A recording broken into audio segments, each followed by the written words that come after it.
On va pouvoir commencer. Alors, je vais faire un petit partage d'écran pour démarrer. Hop, voilà.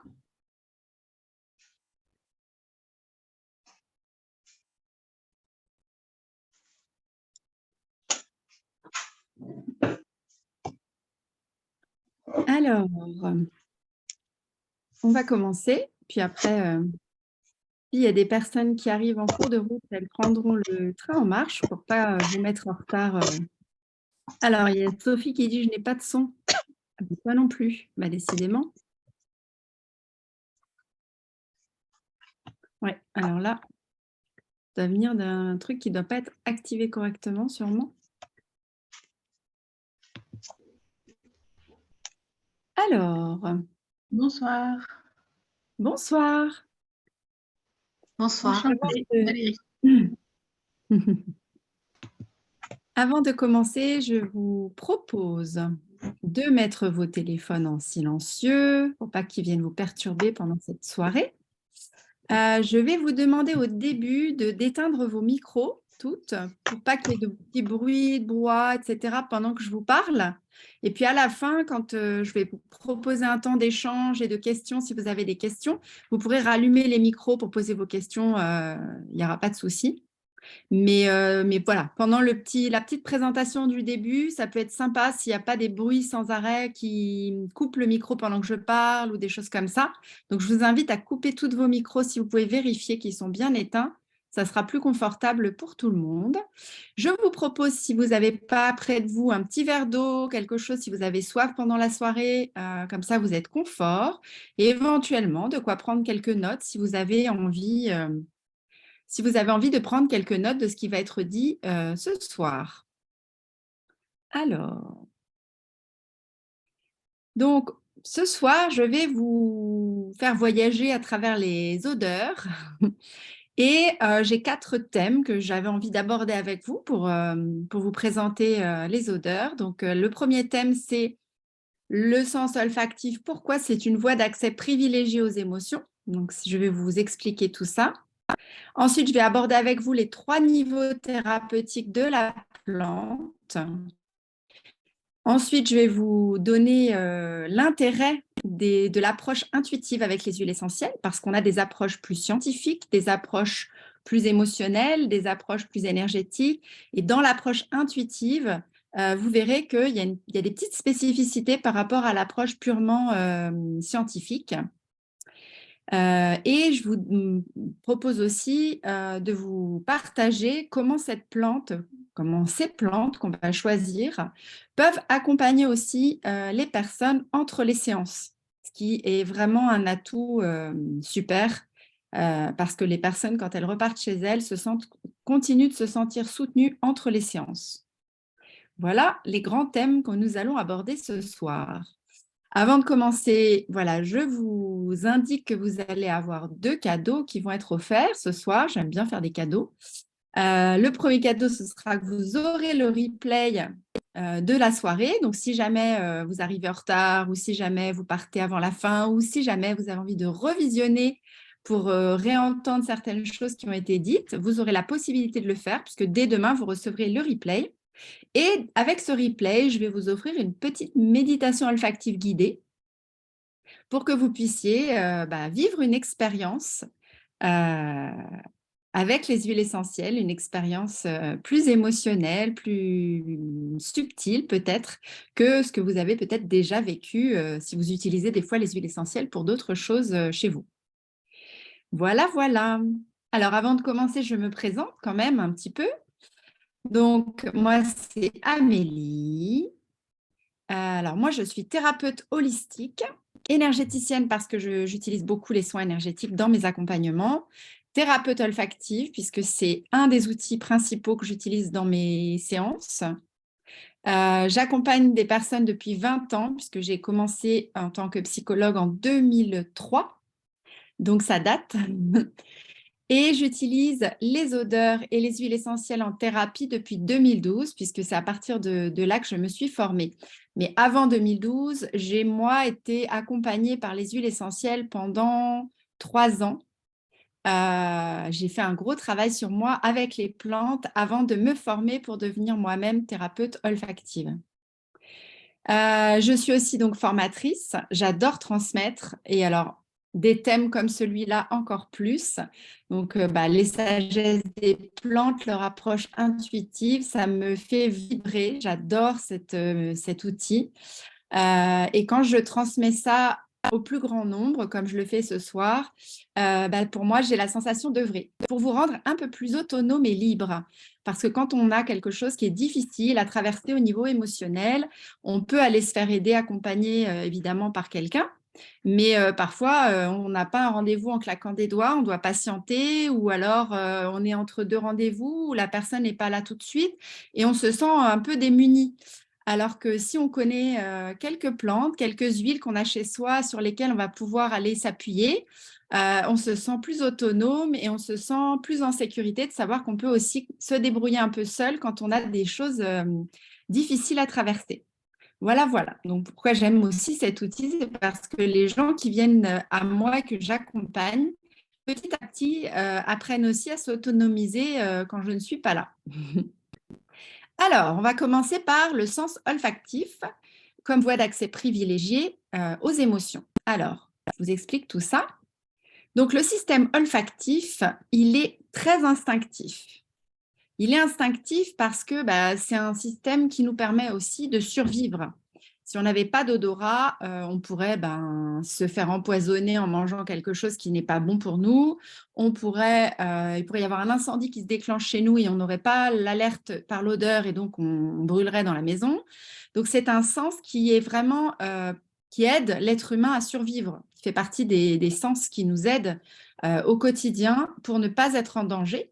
Donc, c'est un sens qui est instinctif. Ça veut dire qu'on n'a pas besoin de réfléchir pour que ce sens s'active et pour détecter quelque chose. Une odeur nous arrive, on va instinctivement savoir de quoi il s'agit. Alors, parfois, si c'est des odeurs un peu subtiles, un peu complexes, on va réfléchir un petit peu pour aller dans notre base de données. Mais si on sent une odeur de brûlé, on ne va pas réfléchir, on sait directement qu'il y a quelque chose qui se passe. Donc, c'est pour ça qu'on dit que c'est instinctif. Je vous ai mis un petit schéma pour vous faire voir qu'en fait, le sens olfactif par rapport à d'autres sens comme la vue, l'ouïe ou le toucher, eh bien, c'est un sens qui ne passe pas par le cortex. Donc, on n'a pas besoin d'intellectualiser ou de réfléchir. Les connexions nerveuses du système nasal partent directement dans le cerveau limbique, qui est le cerveau de la survie, du coup, et aussi le cerveau des émotions.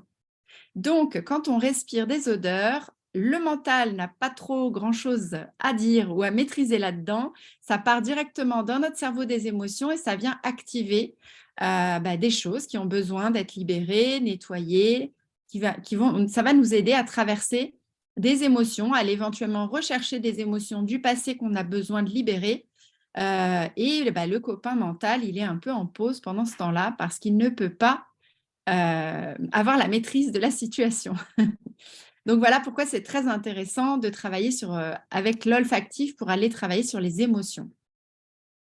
Je vous ai mis un petit récapitulatif ici de tout ce que l'odorat a comme pouvoir sur nous. Il peut y avoir des odeurs, des effluves qu'on croise qui nous bouleversent parce qu'elles nous ramènent à des choses très profondes, très ancrées, très archaïques, comme je le disais tout à l'heure. Elles peuvent nous ramener jusqu'à l'enfance. Je ne sais pas si vous savez, mais la mémoire de la petite enfance n'est pas classée comme la mémoire des adultes. C'est pas classé de manière chronologique. C'est pour ça que parfois, il y a des souvenirs qu'on a du mal à retrouver. C'est classé de manière beaucoup plus sensorielle, tout ce qui se passe de la petite enfance. Donc, quand on sent une odeur, elle peut nous ramener loin dans la petite enfance parce que ce sens qui va revenir à nous va nous ramener vers des mémoires et des choses de notre histoire. Donc, voilà pourquoi c'est si puissant pour nous ramener dans nos souvenirs et dans nos émotions. C'est aussi, comme je le disais tout à l'heure, l'odorat, une protection contre le danger.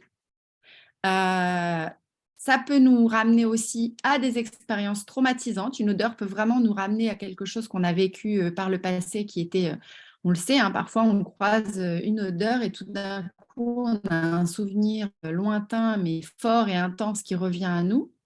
L'odeur peut aussi nous amener vers le plaisir. Il y a des odeurs vraiment, des petites odeurs de chocolat chaud dans le four ou des odeurs de fleurs ou des choses qui vraiment nous ravissent, nous font du bien. Il y a des odeurs qui peuvent être pardon, très persistantes. Même quand on n'est plus en contact avec la substance, l'odeur reste dans le nez. L'odeur peut nous permettre de sentir, mais aussi de ressentir en nous. Et on peut aussi, on sait que les odeurs, on a des perceptions très, très personnelles de l'odeur en fonction de notre histoire. Pardon. Par exemple, si vous avez une odeur d'orange, certaines personnes vont trouver ça hyper agréable, ça va leur rappeler des Noëls en famille, des choses vraiment joyeuses. Et puis, si c'est quelqu'un qui a vécu des Noëls horribles en famille depuis son enfance, quand il va sentir l'orange, ça va lui rappeler au contraire des choses désagréables. Donc, une perception de l'odeur sur le plan émotionnel va vraiment être très individuelle et va dépendre vraiment des personnes et de leur histoire. Alors, je vais vous amener maintenant aux 3 niveaux thérapeutiques de la plante.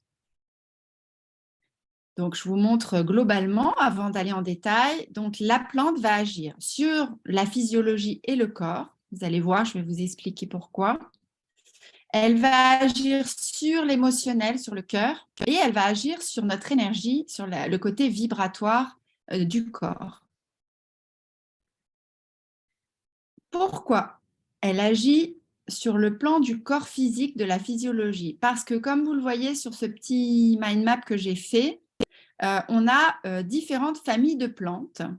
Et ces différentes familles de plantes, en fait, on classe les plantes par famille en fonction de leur chémotype. Le chémotype, c'est les différentes molécules chimiques présentes dans les plantes.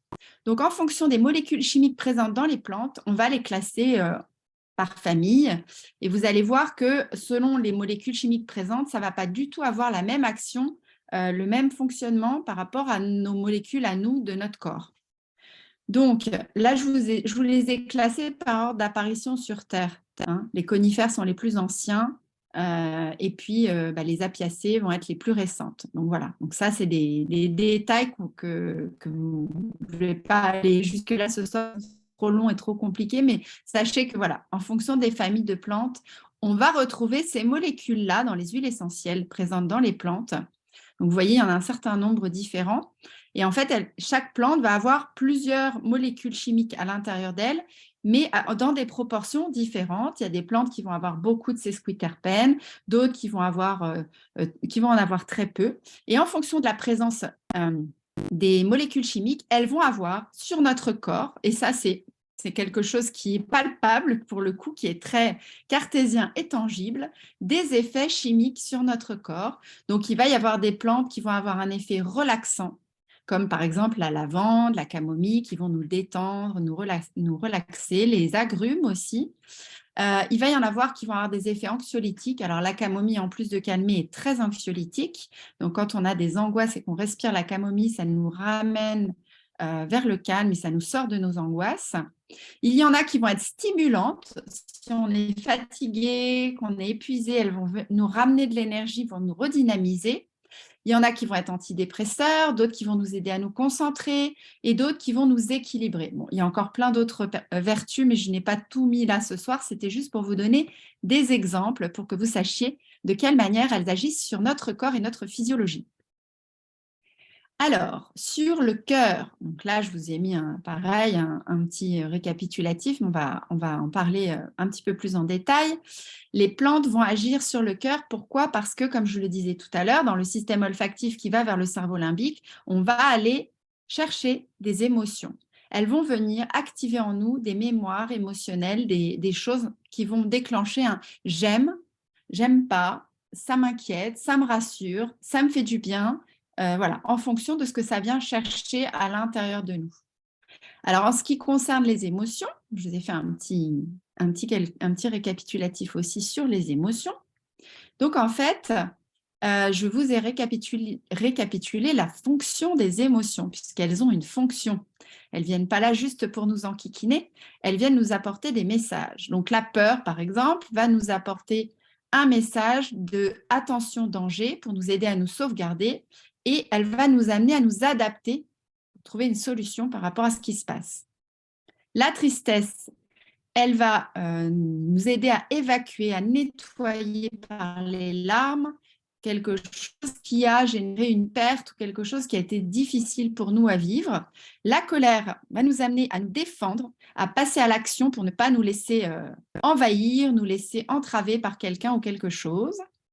Le dégoût, c'est un signal d'alarme. Hein. C'est là que l'odorat a une grosse importance parce que si on sent une odeur de moisi, de pourri, de je ne sais quoi, on sait qu'il faut éviter de consommer parce que ça peut être toxique pour nous. L'étonnement, eh bien, ça vient nous donner conscience du mystère, ça vient stimuler notre évolution, nous sortir de notre zone de confiance, nous amener vers l'inconnu. La joie, elle va nous permettre d'équilibrer notre vie, de renforcer nos liens avec les autres par les joies partagées.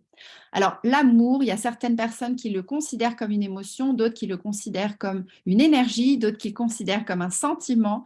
Bon, il est là, c'est un grand moteur pour nos relations et notre évolution personnelle, et c'est ce qui nous apporte de l'attachement avec les autres. Donc voilà la fonction des émotions. Alors, je vous ai mis ici, parce que je trouvais ça intéressant, que les grandes émotions, souvent, elles ont des petites déclinaisons. Donc, la terreur, ça peut être une simple peur, ça peut être une petite appréhension, une crainte. Vous voyez, ça peut aller du plus léger au plus fort. Idem pour toutes les autres émotions. On a l'extase qui est vraiment voilà, la plus forte émotion. Ensuite, on a la joie. Et puis, on a la cérémonie, l'optimisme et l'amour qui sont... Et puis, entre deux, vous avez, par exemple, si on est dans l'admiration, la confiance et la joie, eh bien, on peut se sentir dans l'amour. On a des mix d'émotions qui peuvent agir. Donc, la palette émotionnelle est très large. Elle peut être très complexe. Et c'est intéressant de connaître un certain nombre de déclinaisons pour pouvoir décrire ce qu'on ressent avec des mots. C'est toujours intéressant pour pouvoir les partager avec les autres. Pour ce qui est de l'émotion, il y a une situation qui va être un déclencheur de l'émotion. Comment on va savoir qu'on ressent une émotion? On va la sentir dans notre corps. Il va y avoir quelque chose, une manifestation physiologique qui va nous faire dire « je sens que j'ai une émotion ». Ensuite, une pensée va traverser l'esprit pour essayer d'analyser et de comprendre cette émotion. Et ensuite, il va y avoir une tendance qui va germer en moi, une envie de passer à l'action ou de dire quelque chose. Donc voilà, ça c'est pour pouvoir partager, verbaliser nos émotions. Et on sait que derrière chaque émotion, il y a souvent un besoin fondamental qui n'a pas été respecté ou pas entendu. Par exemple, si on a une grosse peur, eh bien derrière ça, il y a un besoin de sécurité qui n'a pas été respecté. Ça peut être une sécurité pour notre corps, ça peut être une sécurité matérielle, la peur de manquer, ou la sécurité affective, la peur de manquer, cette fois-ci d'amour. Donc voilà, je ne vais pas toutes vous les détailler, les regarder en détail, mais je voulais que vous ayez en tête que derrière chaque émotion, il peut y avoir un besoin. Et si on détecte derrière l'émotion le besoin en question, eh bien, ça va nous permettre de pouvoir remplir ce besoin et d'éviter d'être sans cesse embêté par cette émotion. Par exemple, la colère. La colère, si on a un besoin d'autonomie, que quelqu'un nous entrave dans notre besoin d'autonomie, on va être en colère. Si on n'a pas compris que derrière notre colère, en fait, on a besoin de se libérer de quelque chose, on va rester dans la colère. Donc, je vous explique tout ça parce que les huiles essentielles peuvent nous faire prendre conscience derrière cette colère. On va respirer une huile qui va nous aider à travailler sur cette colère et qui va nous faire prendre conscience qu'est-ce qui derrière cette émotion de colère, qu'est-ce qu'il y a comme besoin et comment je vais pouvoir modifier quelque chose dans ma vie pour pouvoir quitter cette colère et me sentir en paix. Donc, je vous ai mis des exemples.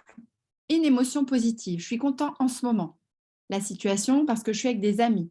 Et quel est le besoin qui est rempli? Mon besoin d'appartenance, mon besoin de partage.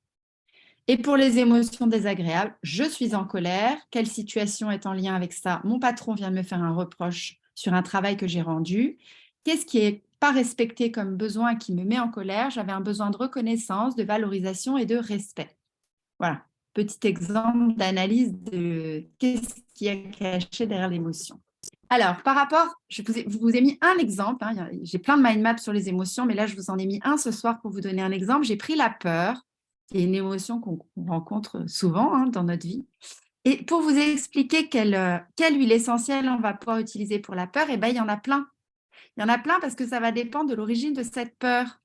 Si c'est une grosse angoisse qui monte d'un coup, une attaque de panique, une angoisse puissante qui nous traverse, eh bien, on va pouvoir aller respirer, comme je disais tout à l'heure, la camomille, qui est un anxiolytique, ou de la lavande pour nous apaiser, redescendre, que le rythme cardiaque se calme et qu'on retrouve notre état un peu normal.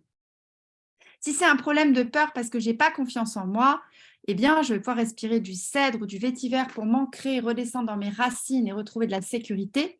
Mais je peux aussi respirer du céleri, qui est une huile essentielle qui travaille sur la confiance en moi. Si j'ai peur et que j'ai besoin de me protéger pour me sentir en sécurité, par exemple, j'ai peur d'aller rencontrer quelqu'un que je sais qui va être désagréable, mais je n'ai pas le choix, il faut que j'aille le rencontrer pour mon travail ou pour autre chose, ou la belle-mère qui vient manger dimanche, avec qui je ne m'entends pas très bien et je sais que ça va être difficile à supporter pour moi, eh bien, par exemple, on peut respirer du Ravinsara, qui est un antivirus. On sait que c'est un antivirus l'hiver pour les virus, grippe, etc. Mais c'est aussi un antivirus émotionnel. Donc, si je respire du Ravinsara, je me mets dans ma bulle de protection et je peux aller affronter des personnes qui me faisaient un peu peur, mais ça va m'aider à traverser cette peur. On peut aussi respirer de l'angélique, puisque l'angélique, c'est une huile qui nous enracine et qui nous réaligne sur tous nos chakras et nous apporte de la sécurité. Si on a un manque de sécurité, cette fois-ci, on se sent en insécurité de base, eh bien, le laurier noble va nous amener à retrouver de la sécurité, de la confiance. Et on peut aussi utiliser du fragonia, qui est une huile de cœur et qui va nous ramener aussi vers la sécurité émotionnelle. Voilà, ça vous montre qu'il y a beaucoup de possibilités d'huile essentielle pour une même émotion. Et c'est pour ça, vous allez voir par la suite, que l'approche intuitive est très intéressante parce qu'elle va nous aiguiller, nous aider plus facilement à trouver laquelle est la plus adaptée. Alors, on arrive maintenant sur l'action de l'huile essentielle sur notre énergie, sur nos chakras et notre énergie du corps.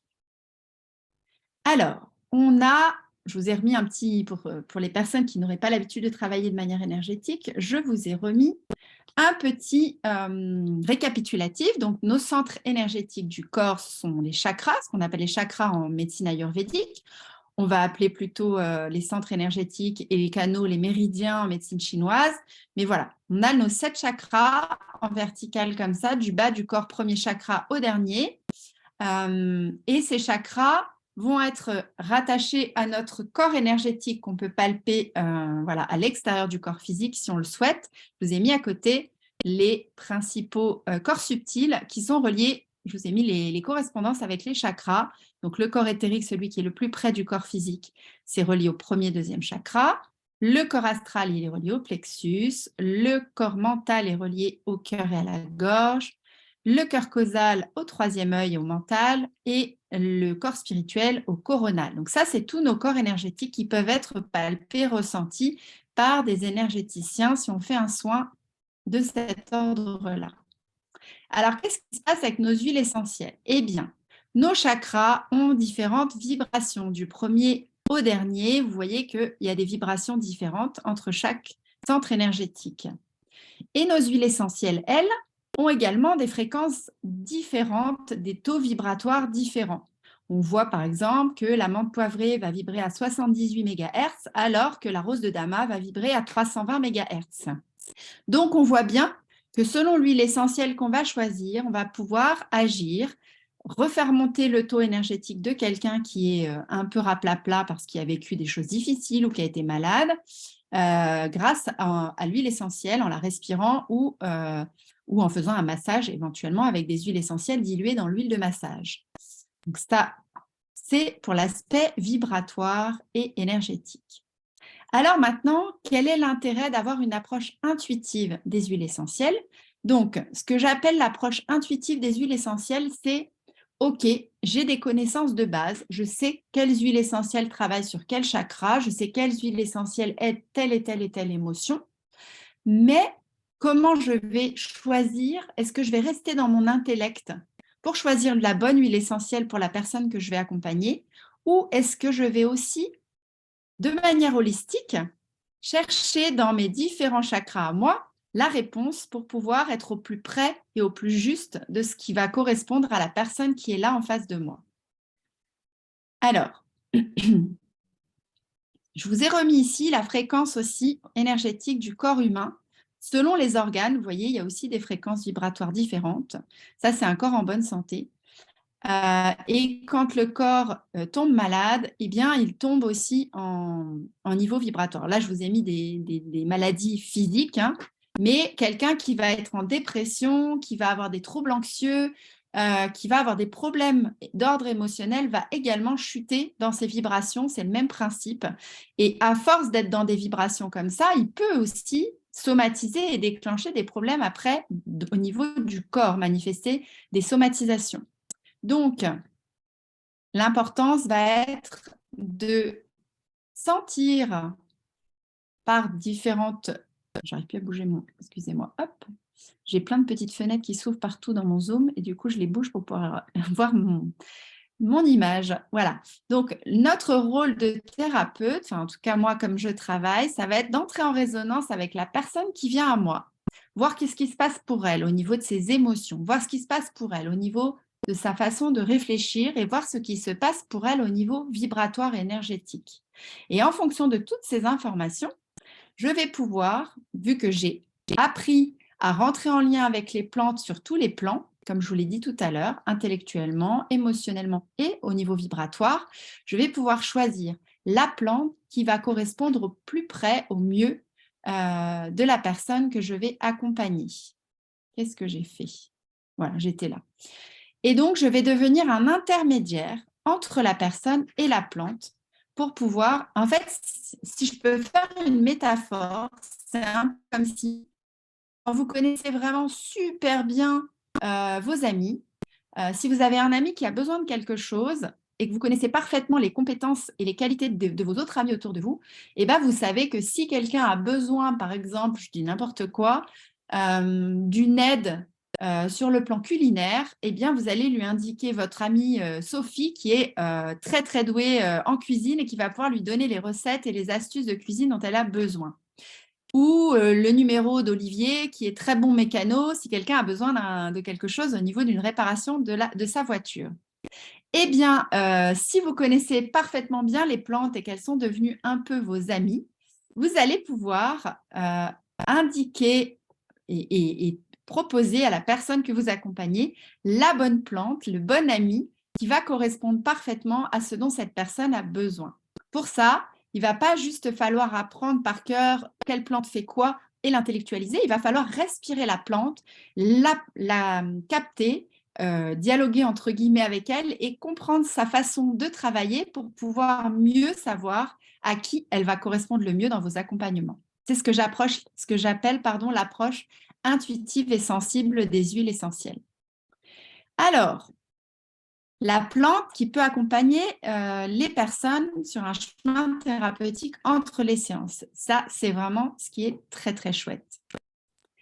Alors, moi, ce que je fais avec les personnes qui viennent me voir, c'est que quand je vois qu'il y a des huiles pendant la séance qui ont eu vraiment un effet super et qui ont fait du bien à la personne, qui ont commencé à entamer un chemin, un travail avec la personne, eh bien, je propose aux personnes en séance de leur fabriquer des petits baumes. Je ne sais pas si j'ai mes petits pots là derrière. Oui. J'ai des petits pots comme ça. Voilà. Que je vais remplir de beurre de karité. Un beurre de karité qui est bien onctueux, qu'on peut mélanger facilement.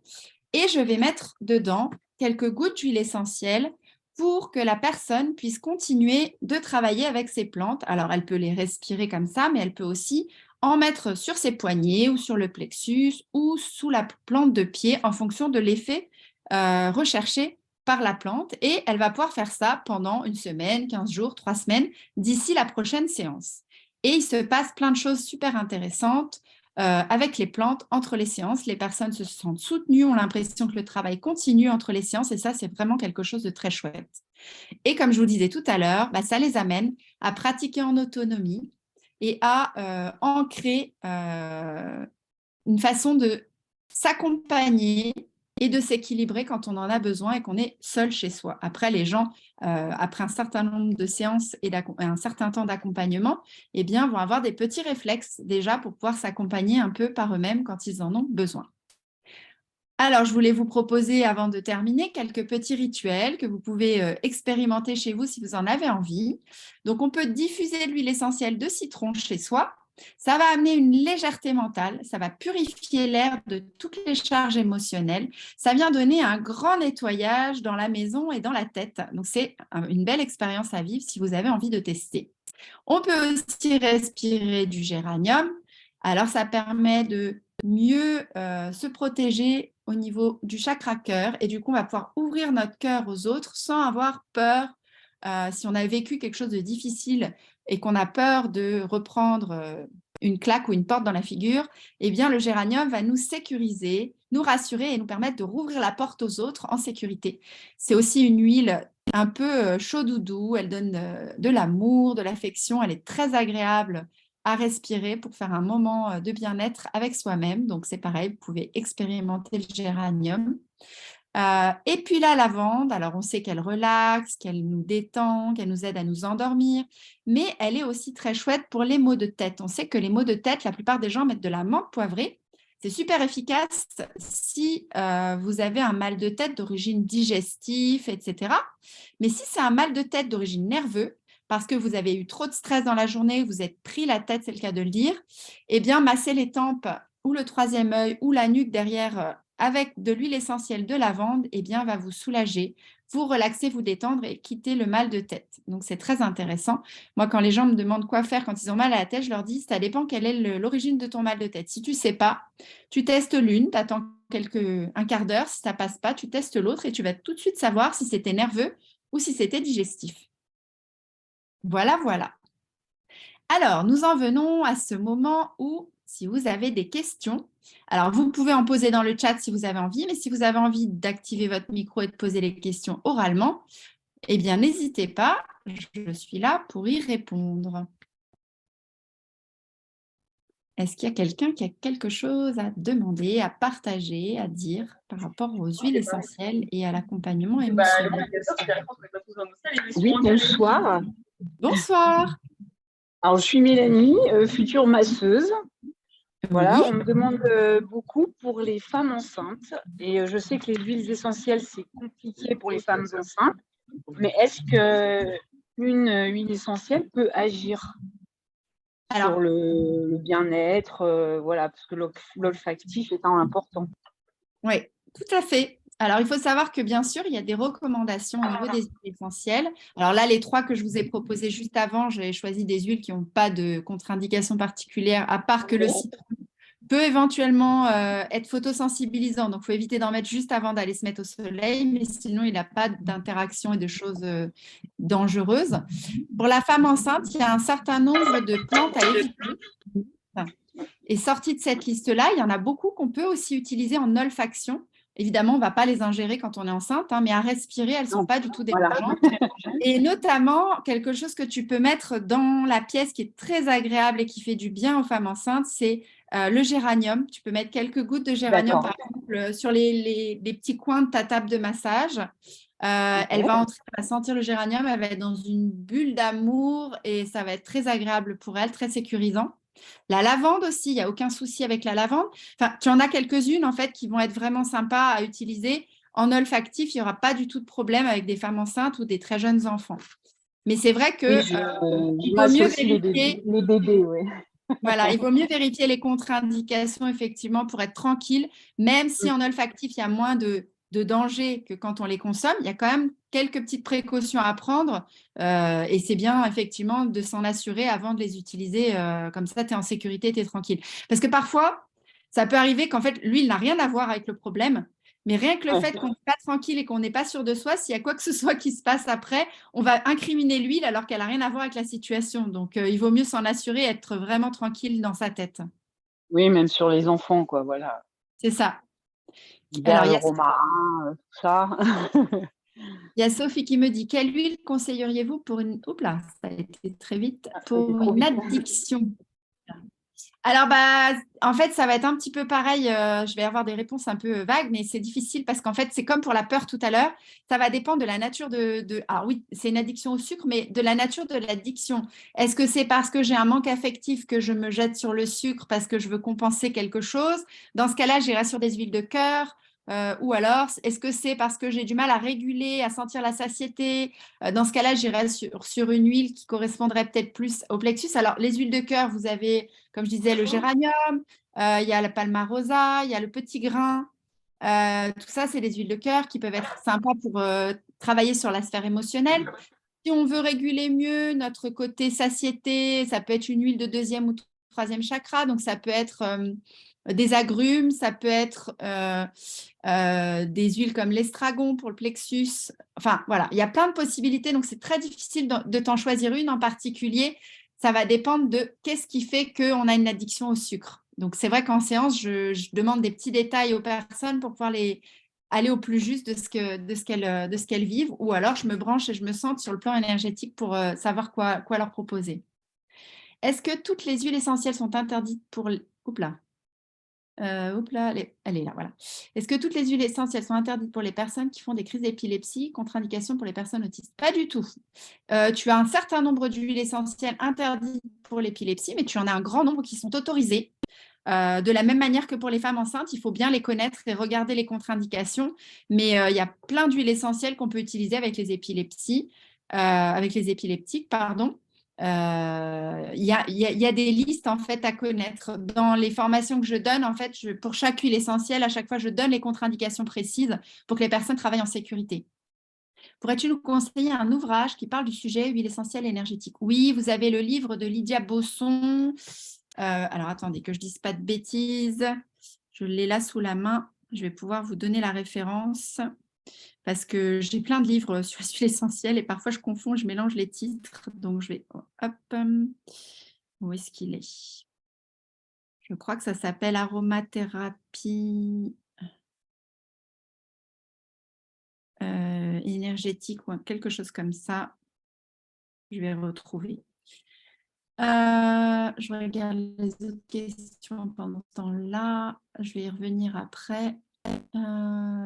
Bonsoir. Pour proposer de travailler sur les émotions avec les huiles essentielles en consultation, conseilles-tu d'avoir un kit complet de certaines huiles essentielles, sachant qu'on ne peut pas les avoir toutes à disposition? Tout à fait.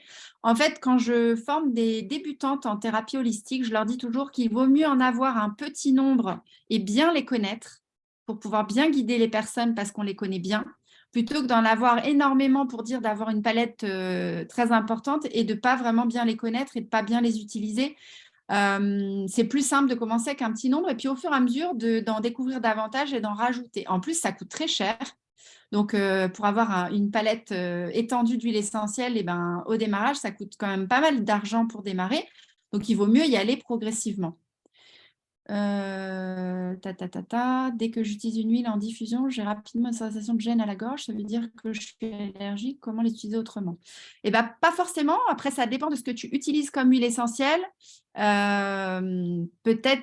Alors déjà, il y a la qualité des huiles. Ça, j'en ai pas parlé là parce que c'est un vaste sujet, mais une huile n'en vaut pas une autre. Je sais qu'il y a des huiles de premier prix qui sont abordables mais qui ne sont pas de très bonne qualité. Donc, ça peut jouer sur le fait que tu les supportes ou pas. Et puis, ça dépend de la plante que tu utilises. Il faut savoir qu'il y a des plantes qui vont nous gratouiller la gorge. Peut-être que c'est parce qu'il y a quelque chose qu'elles viennent chercher en nous et qu'on a besoin de libérer. Et ça va du coup nous déclencher une gêne. Et si du coup on y revient par petites touches, pas trop souvent et de temps en temps, ça va finir par se dégager et ça va aller mieux. Mais si vraiment tu as du mal en respiratoire, tu peux les utiliser soit en les diluant dans de l'huile végétale et en te les mettant sur les poignets ou sur le plexus, par exemple. Ou alors, tu peux les utiliser en vibratoire. Si tu es ouverte à l'énergétique, les huiles fonctionnent super bien en vibratoire. Tu prends le flacon dans les mains et tu te centres sur la plante et l'énergie de la plante va intervenir même sans que tu puisses sentir l'odeur. Du coup, tu n'auras pas l'aspect émotionnel qui vient avec l'odeur dans le cerveau limbique, mais tu auras l'aspect énergétique et vibratoire de la plante. Comment masser sur le troisième œil? Quels sont les bienfaits? En fait, tu mets une petite goutte diluée dans l'huile végétale, tu masses au niveau de ton troisième œil délicatement, parce que c'est très fragile, le troisième œil et le coronal, donc il faut y aller en douceur. Le coronal, je conseille même de mettre l'huile qu'en vibratoire. Et puis, les bienfaits, ça va aider ton mental à s'apaiser. Par exemple, la menthe poivrée, c'est une huile de 6e chakra et elle va aider à chasser le mental, toutes les pensées parasites pour que tu puisses être à l'écoute et accueillir plus les messages de ton intuition, ta créativité, les choses qui ne peuvent pas arriver si ton mental te pollue et remplit ta tête. Donc, voilà un petit peu les effets que peuvent avoir une huile de 3e œil. Lydia Bosson, voilà. Merci Katia. Aromathérapie énergétique. Voilà, comme ça évite que mon téléphone qui a du mal à trouver le réseau me donne la référence. Donc voilà, merci à Katia qui vous a donné l'info. Donc j'en ai plusieurs, mais celui-là, je le trouve très complet, très détaillé, très intéressant. Il explique par chakra. Donc il est sympa. Si vous avez envie d'avoir un livre, celui-là, il est assez complet. Voilà, voilà. Alors, je vous ai quand même, avant de vous parler de la suite de ce que j'avais à vous partager sur ma formation, je voulais vous dire que j'ai tiré une petite carte d'huile essentielle ce soir pour notre groupe et que j'ai tiré la mandarine rouge. La mandarine rouge, elle est reliée à la joie, au pétillement et à l'enfance. Et le petit message de la mandarine, c'est « Par ma présence, tu ressens l'enfant renaître en toi. Ta joie enfantine et ton innocence pure se réveillent. Laisse-les vivre et grandir dans ton cœur. Autorise-toi à les savourer sans peur ni limitation. Libère-toi et réalise tes rêves. » Voilà le petit message de la mandarine pour nous ce soir. Alors, si vous n'avez pas d'autres questions pour le moment, je vais vous parler de la formation que je donne, s'il y a des personnes qui sont éventuellement intéressées. C'est un oracle sur les huiles essentielles. Non, pour l'instant, c'est des cartes que j'ai créées moi-même pour m'amuser à tirer des cartes pour certaines personnes parfois, mais ce n'est pas un oracle. Par contre, je suis en train d'en créer un d'oracle. Donc, il ne va pas sortir tout de suite demain parce que c'est assez long, mais bientôt, il y aura un oracle sur les huiles essentielles qui correspondra à ma façon et à ma vision des huiles essentielles, ma façon de travailler avec.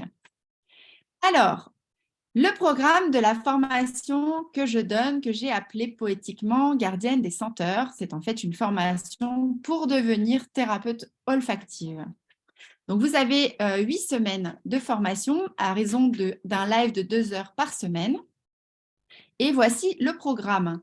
Donc, la première semaine, j'introduis le sujet des huiles essentielles en vous faisant un petit historique sur l'origine des huiles essentielles, comment est née la thérapie olfactive. Je détaille un petit peu plus les fonctions de l'olfaction. Je vous parle de la composition des huiles essentielles par famille de plantes avec les chémotypes et de la qualité des huiles essentielles et vous conseille certains laboratoires avec lesquels je travaille, pour lesquels je sais que les huiles vibrent haut et sont de belle qualité. On parle aussi des centres énergétiques, donc les chakras, pour comprendre comment les huiles agissent de manière énergétique et vibratoire.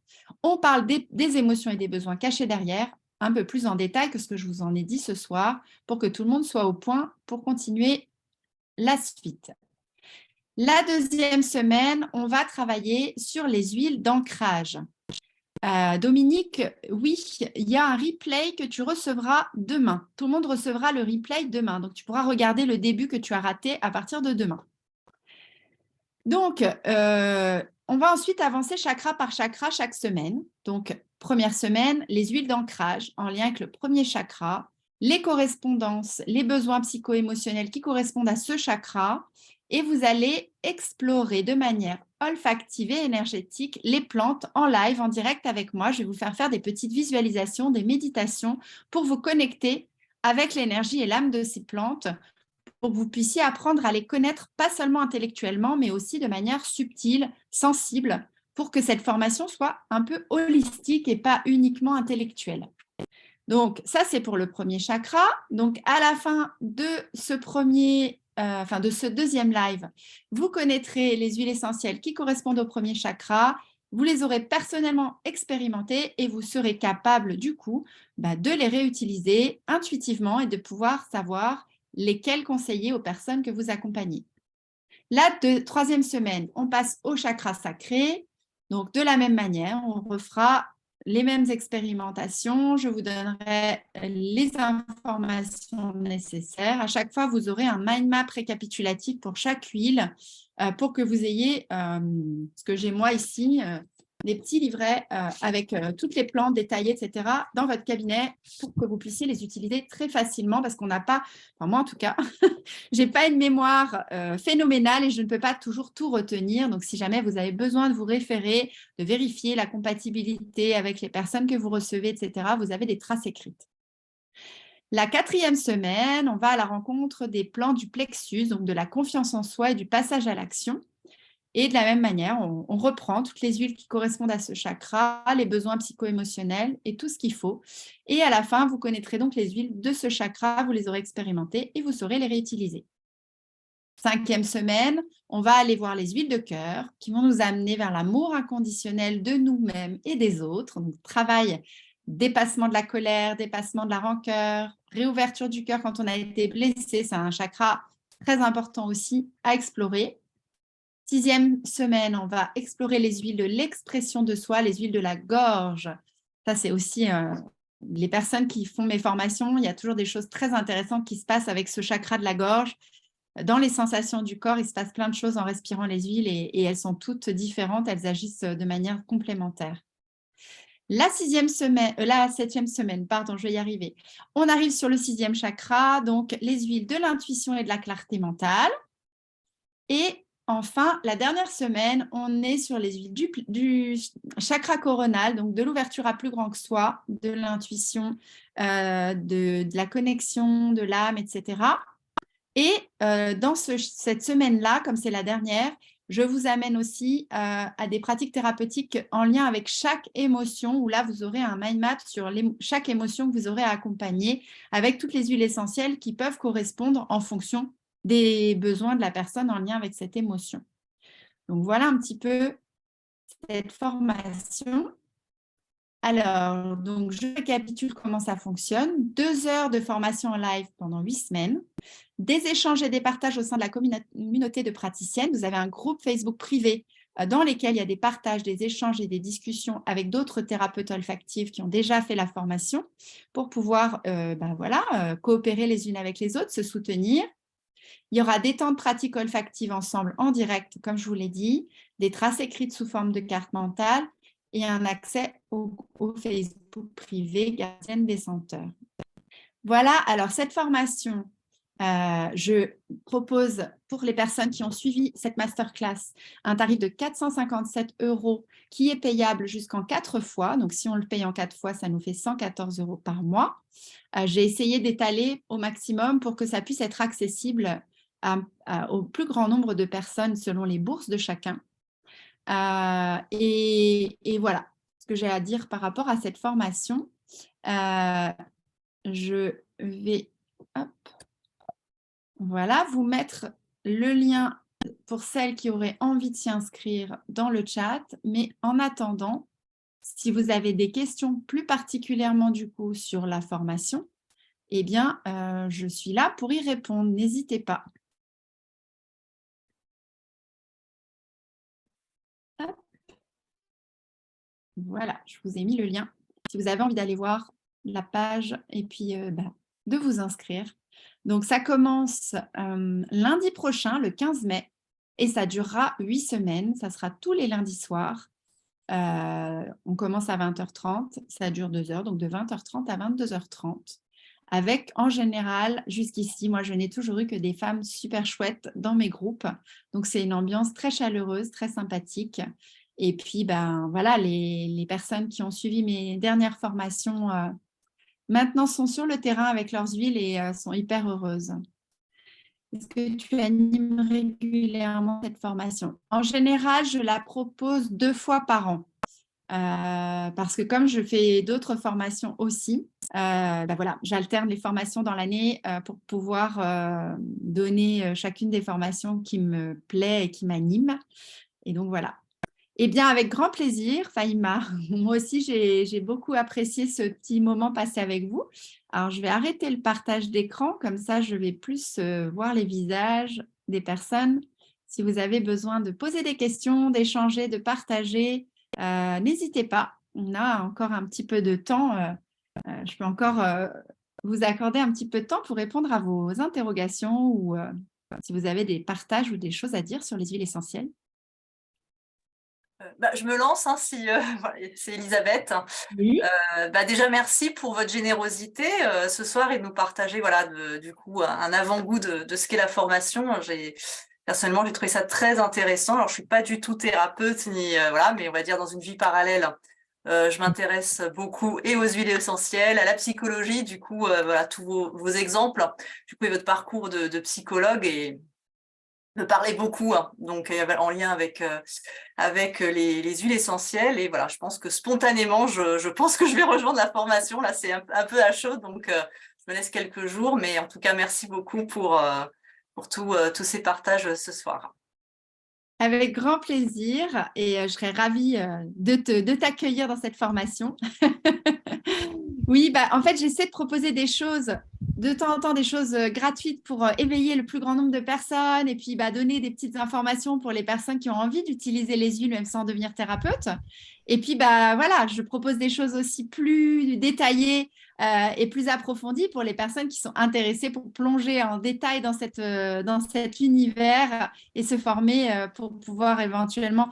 On n'est pas obligé d'être thérapeute, on peut le faire pour soi et pour son entourage, mais c'est vrai que quand on est thérapeute, avoir cet outil-là en plus dans sa palette, c'est vraiment, vraiment, en tout cas, quand je l'ai ajouté à mes outils, ça a été vraiment formidable. Donc voilà. Si on rate un cours, y a-t-il un replay possible? Bien sûr, chaque semaine, dès le lendemain du live, il y a le replay. Vous avez accès en fait à une plateforme de formation sur laquelle je mets les replays et les PDF avec toutes les traces écrites. Donc, vous pouvez regarder le replay le lendemain si vous n'avez pas pu assister à un cours le soir même. Il n'y a aucun problème. On a le droit des fois d'être malade ou d'avoir autre chose de prévu. Quelle différence avec l'énergie des fleurs de bac? On reste relié aux plantes. C'est complètement, on est dans l'énergie de la plante, mais c'est pas du tout la même façon de travailler. Les fleurs de bac, pour moi, elles ont une action puissante, mais très diluée, entre guillemets. C'est-à-dire, c'est comme l'homéopathie, on l'utilise en vibratoire et on l'utilise déjà en interne, souvent, plus souvent en interne. Et puis, on l'utilise par petites touches et on vient réinformer le corps régulièrement. Par exemple, en mettant quelques gouttes dans une bouteille d'eau, on va en boire et à longueur de journée, le corps va être réinformé de la plante. L'huile essentielle, elle est un peu plus décapante et un peu plus puissante en action immédiate, mais au bout du compte, les deux sont complémentaires et les deux sont super intéressantes. Donc, je ne dirais pas qu'il y en a une qui est mieux que l'autre. Moi, j'utilise aussi les fleurs de bac en séance par ailleurs pour d'autres choses. Quand je sens que c'est utile, je propose parfois aux gens aussi. D'ailleurs, des fois, je conseille les deux. Certaines huiles essentielles à respirer et certaines fleurs de bac à ingérer. Donc, voilà, les deux sont passionnants et les deux sont différents et complémentaires. Alors moi, Amélie, je vais me lancer aussi. Allô, allô? Corinne, je te vois. Oui, parce que je ne sais pas si tu m'entends. Oui, déjà, merci. En fait, c'était très intéressant. Donc, moi, je suis énergéticienne et je suis praticienne herboriste aussi en cabinet. Et en fait, les huiles essentielles me parlent beaucoup. Moi, je les utilise dans ma pratique d'un point de vue physique déjà. Donc, la partie olfactive est intéressante. Donc, ce livre, je l'ai. Alors, évidemment, si je mets sur flou, vous ne verrez rien du tout. Moi, je le reconnais parce que je vois toutes les couleurs et je le connais bien. Oui, mais il faut que j'enlève mon arrière-plan. Voilà. Donc, le livre de Lydia Bosson, je l'ai depuis un certain nombre d'années. Donc, je sais que je vais l'utiliser. Je n'ai pas encore utilisé parce que je fais pas mal de formations et qu'on ne peut pas tout faire en même temps. Mais voilà, c'est quelque chose qui m'intéresse beaucoup. Donc, moi, ce que je voulais savoir, c'est qu'en cabinet, comment ça se passe? Est-ce que tu prévois une séance d'1 heure complète pour accompagner les gens ou ça peut se faire avec d'autres pratiques, comme par exemple un soin énergétique et tu accompagnes après avec les huiles? Enfin, comment tu goupilles tout ça? Oui, alors il y a plein de possibilités. Je peux faire par exemple une séance d'1 heure. Je vais par exemple pendant 20 minutes, 25 minutes faire un temps de parole et d'échange avec la personne parce qu'elle a besoin de s'exprimer, de parler. Et puis après, je vais l'installer sur la table et on va faire un soin en olfaction pour rééquilibrer toutes les émotions ou pour aller chercher quelque chose qu'elle a dit qui la bloquait, etc. Donc ça peut être une séance comme ça. Ça peut aussi être une séance où je vais faire un massage, parce que je fais des massages ayurvédiques par ailleurs, et je fais les points marma. Et pour les points marma, j'utilise des huiles essentielles diluées dans, des huiles essentielles, diluées dans des huiles végétales pour stimuler certains points bien spécifiques. Donc là, les huiles essentielles, je les introduis plus sous forme de massage. Il peut aussi des fois y avoir des séances où je vais faire une visualisation réparatrice. Donc, j'emmène la personne en expansion de conscience pour aller nettoyer des mémoires. Et là, j'accompagne avec une huile parce que je pense que la personne a besoin à ce moment-là d'être soutenue par une huile pour dégager une émotion ou pour être bien ancrée parce que je sens que c'est quelqu'un qui a besoin d'ancrage avant de la faire partir en visualisation. Donc, en fait, c'est très, très vaste. Et en fait, il est rare que je fasse une séance quelle qu'elle soit, sans utiliser une huile.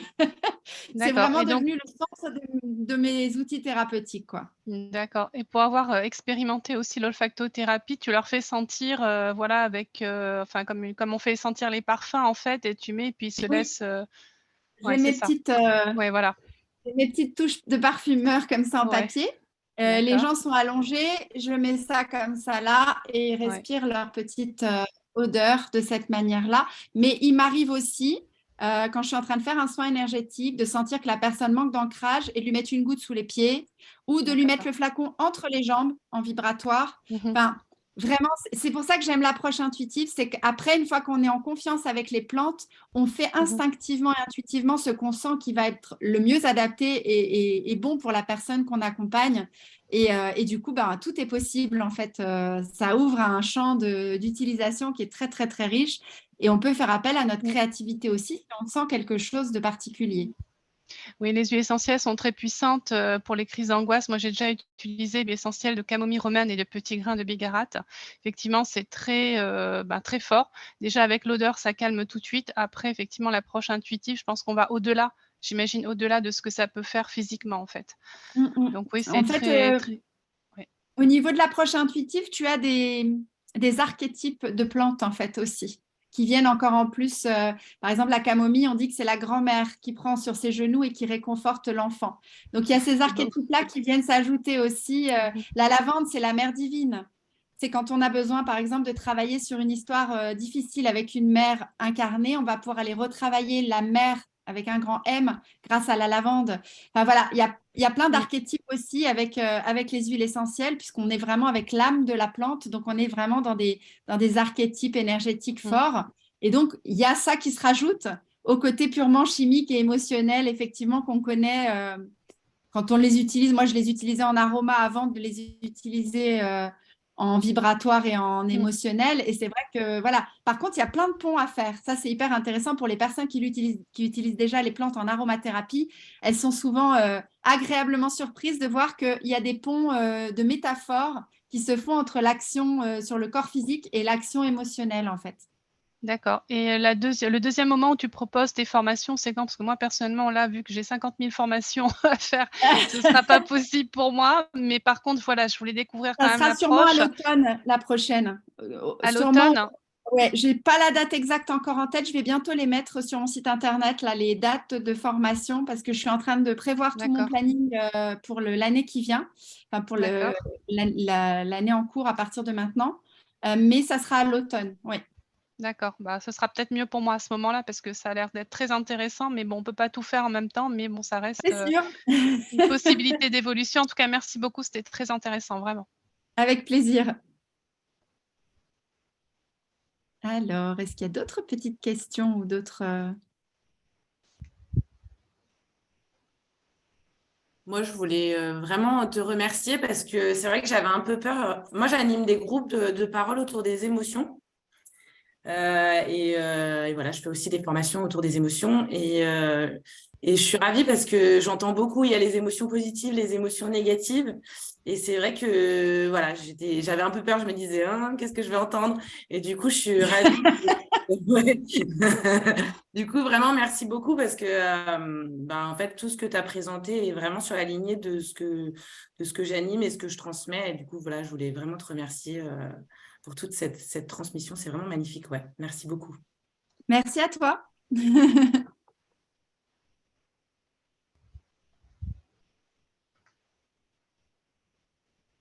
Après, s'il y a des personnes qui ont des questions précises, des détails, des choses qui hésitent, par exemple, à s'inscrire parce qu'il y a des petites choses qui les interrogent, vous savez, je suis assez accessible aussi. Donc, n'hésitez pas à m'écrire un mail ou à m'envoyer un message Il n'y a pas de souci, je réponds assez rapidement en général. Donc voilà, si vous avez des hésitations, n'hésitez pas, et que vous êtes timide et que vous n'osez pas en parler devant tout le groupe, vous pouvez me contacter en individuel aussi.